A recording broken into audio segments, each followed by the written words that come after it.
Recite these words after me. 3 verses pulled totally out of context and glued together, but it'll make a point. All nations will be blessed in you. All nations will be blessed in you. Make my name known to all the nations. Make my name known to all the nations. You will be a light to the nations. You will be a light to the nations. Very words of God. That gets at Israel's mission. Abraham, then Moses, Isaiah. That's where you recited from. We noted that there are 2 temptations when you're a Shephelah person. One is to assimilate, as Samson seemed to do, and become just like the very coastal plain we're supposed to be a light to. The other is to isolate, find our safe little communities and kind of ignore the evil out there and hope it doesn't invade us and take away our kids. The Jewish rabbis always taught God's will is that we engage.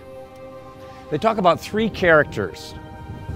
The first, not the first in time, but the first is Lot. He assimilated.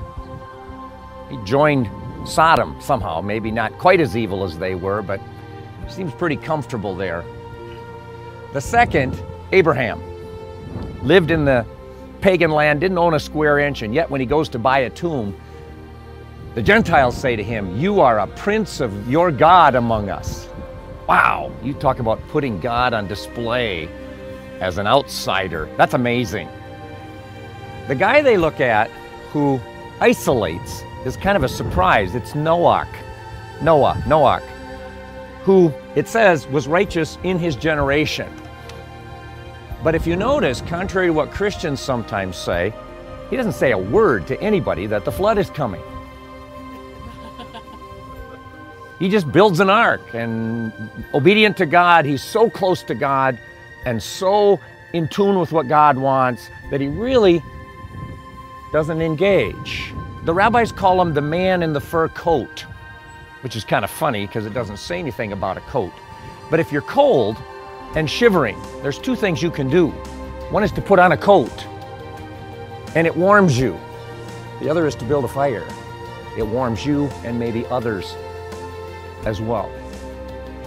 God's call to Israel was not to be the man in the fur coat.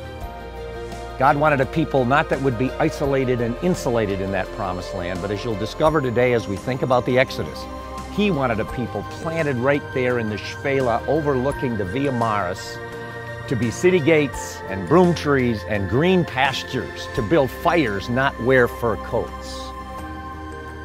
And I pray that will inspire you today to see that that's exactly, in my opinion at least, what Jesus wanted from his disciples.